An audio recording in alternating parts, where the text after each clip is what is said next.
guys, welcome back to my YouTube channel. আৰু যিসকলে welcome to my channel কি খবৰ আপোনালোকৰ I hope আপোনালোক সকলোৱে ভালে আছে আৰু আজি মই আনটি ব্লগ লৈ আপোনালোকৰ ওচৰত আহিছো আৰু যিহেতু মই আপোনালোকক সদায় ধুনীয়া জায়গা দেখাই থাকো সো আজিও কৰবাত যাবলৈ ওলাইছো ৰেডি হৈছো আৰু ভিডিওটোৰ টাইটেল চাই চাগে আপোনালোকে অলৰেডি গমে পাইছে যে মই আজি গৈ আছো অসমীয়া চলচ্চিত্ৰ ইমনৰ দ্বিতীয় গান মুক্তি অনুষ্ঠানলৈ আৰু সো এটা যাবলৈ ওলাইছো আৰু ৰেডি হৈছো তাতে মোক ইনভাইট কৰা হৈছে যাবলৈ ওলাইছো বহুতক দেখিবলৈ পাম তাতে বহুত সেলিব্ৰিটি আৰু গানটোৰ বিষয়ে জানিব পাম আৰু লগতে মুভিখনৰ বিষয়ে বহুত কিছু জানিব পাৰিম ইতিমধ্যে মুভিখনৰ বিষয় অকণমান গম পাইছো কেনেকুৱা কি হয় মুভিখন কিন্তু বাকিখিনিও জানিম তাতে গৈ কানে গুটেখিনিয়ে ডিটেইলছ আমি খুদিম জানিম তাতে আৰু গুটেখিনি দেখাম গানটোৰ বিষয় আৰু কোন আছিল সব আপোনালোকে দেখিবলৈ পাব এইটো ভ্লগত সো একেবাৰে এন্ডলৈ চাই থাকিব মিছ নকৰাকে সো মই ৰেডি হৈছো এটা টাইম হৈছে যাব কাৰণে ৰেডি হলুৱে অলমোষ্ট আৰু বলকিতে মোৰ লগত আপোনালোকে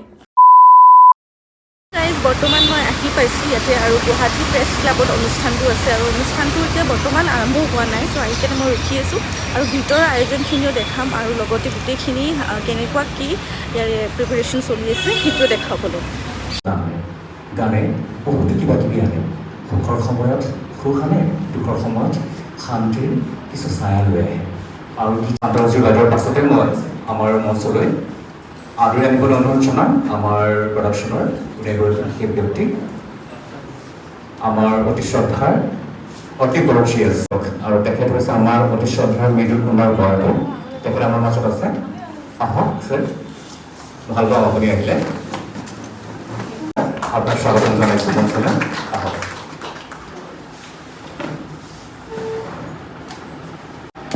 এতিয়া চাপৰি পালে ভাল লাগিব নিশ্চয় ধন্যবাদ আমাৰ ফালৰ পৰা এটি মৰম আমাৰ অন্যগৰাকী প্ৰযোজিকা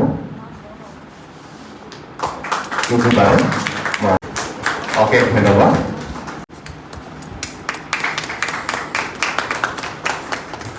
অকে ধন্যবাদ ধন্যবাদ ইতিবা সিদ্ধাৰ্থ তেখেত আহিছে তেখেতক ধন্যবাদ জনাইছোঁ অহাৰ বাবে আৰু আৰ্ণবায়ান পাঞ্চুৱেল মই তেনেকুৱা অনুভৱ কৰিলোঁ কাৰণ তেওঁ সময়টো আগত আহি পাইছে থেংক ইউ ছ' ভেৰি মাছ ভাল লাগিছে টাইম মেইনটেইন কৰাৰ বাবে আৰু লগত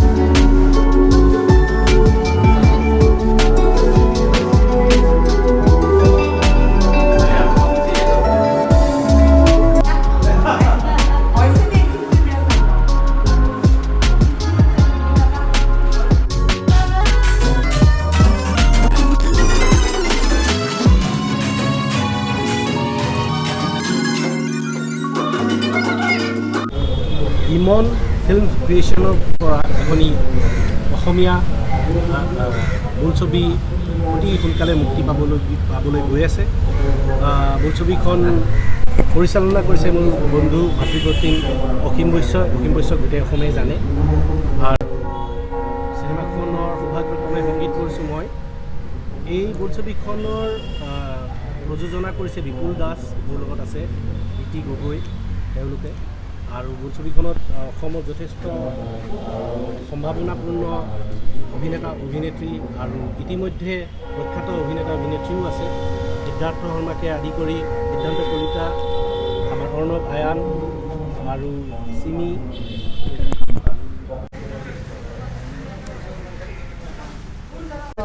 প্ৰথমতে মোৰ জীৱনৰ মানে মুভিৰ ফাৰ্ষ্ট গান হয় সন্ধ্যাই মোক চান্স দিলে সেইটো কাৰণে মই বহুত থেংকফুল আশা কৰোঁ অলপ গানটোত অলপ বড়ো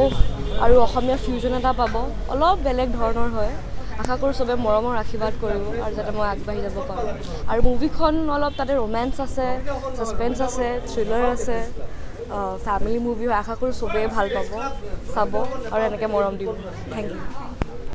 এনেধৰণেৰে মোক নিজকে মই খুব কম দেখি পাইছোঁ মানে চিনেমা হওক চিৰিয়েলত হওক ধুনীয়াকৈ সাজ পোছাক পিন্ধি ধুনীয়া চৰিত্ৰ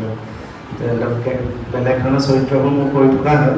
তো গানটো চাই মানে মোক ভাল লাগিছে বেয়া লাগিছে মই একদম একেবাৰে ধৰিব পৰা নাই বহুত এবাৰ কেৰেক্টাৰটো আপোনাৰ বেলেগ হৈছে না আজিলৈকে যিটো দেখিছোঁ আপুনি কমেডিত আমাক ইমান এণ্টাৰটেইন কৰি আহিছে এবাৰ যিটো কেৰেক্টাৰটো বেলেগ আৰু মুভিখনৰ বিষয়ে আৰু কেৰেক্টাৰটোৰ বিষয়ে কি জানিব বিচাৰিব 5 জুলাইত আহি আছে ইমন আচলতে অসমীয়া চিনেমাৰ মেলা লাগিছে খুবেই ভাল কথা দৰ্শকৰ ৰেছপন্সটো খুব ভাল দৰ্শক আগ্ৰহী এতিয়া চিনেমা চাবলৈ চিনেমাবোৰ আগতকৈ ভাল হৈছে চব কাম ভাল হৈছে কাহিনী আদি কৰি তে এই কেৰেক্টাৰটো অকণমান মোৰ বেলেগ মানে এনেকুৱা সাংঘাতিক কিবাও নহয় খুব নৰ্মেল মানুহ এটা আৰু মানে কমেডি ধাৰণাটোত নাই এটা কাহিনী মানে মূল চৰিত্ৰ হিচাপে আছোঁ সুখ দুখ সেইবোৰত আছোঁ কণমানি এজনী লৈ কাহিনীটো আছে আৰু চাই মানে সম্পূৰ্ণ মানে পৰিয়ালকেন্দ্ৰিক চিনেমা বা প্ৰমো টিজাৰ চালে আপোনালোকে গমেই পাব এতিয়া চাই ভাল পাব এতিয়া সকলোৱে একেলগে বহি চাব পৰা চিনেমা আৰু আশা কৰোঁ যে ইমনখন চাব আৰু আপোনালোকে ইমনৰ পৰিয়ালটোক মৰম দিব থেংক ইউ আপোনাৰ কণ্ঠটোতো খুবেই ধুনীয়া আজিলৈ শুনি আহিছোঁ কিন্তু এইবাৰ যিহেতু মুভিখন অকণমান বেলেগ হ'ব বুলি শুনিছোঁ তাতে আপুনি কেনেকুৱা ধৰণৰ গান গাইছে অকণমান মুভিখনৰ বিষয়েও জনাই দিব গীতটো অকণমান সচৰাচৰ গাই থকাতকৈ অকণমান বেলেগ ধৰণৰ এই চহৰ বুলি এটা গীত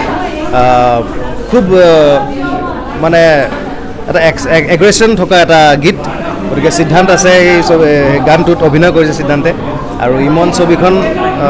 যিহেতু 5 জুলাইত ছবিগৃহলৈ আহিব আৰু গীতটো ৰাইজে গীতকেইটা গোটেইকেইটা গীতে মোৰটো বুলি নহয় গোটেইকেইটা গীতে আমাৰ ৰাইজে ভাল পাব বুলি মোৰ আশা আছে আৰু ছবিখনো ৰাইজে ভাল পাব বুলি মই ভাবোঁ কাৰণ ইমান ধুনীয়া ভাল এক্টৰ আছে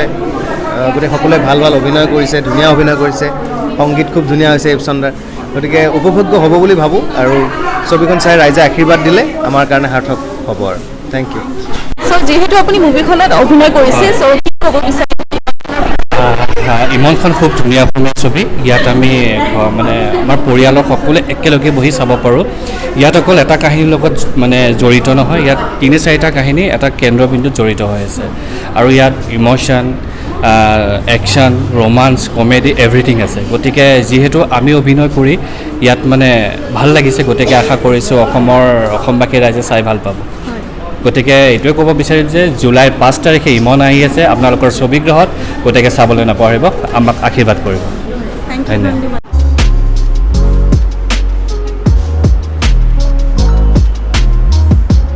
আশা কৰোঁ আজি ভিডিঅ'টো চাই আপোনালোকৰ ভাল লাগিলে আৰু যিহেতু ইমন মুভিখনৰ কথা আপোনালোকে ইতিমধ্যে গম পাইছে আৰু গোটেইখিনি ইয়াৰে বিষয়ে জনালোঁ মই আপোনালোকক ইয়াৰ ভিতৰত যিখিনি অভিনেতা অভিনেত্ৰী আছে আৰু লগতে গায়ক আৰু গায়িকা সকলো আছে গোটেইখিনি আপোনালোকক দেখালোঁ আৰু যিহেতু মুভিখন ৰিলিজ হ'ব 5 জুলাইত চ' একেবাৰে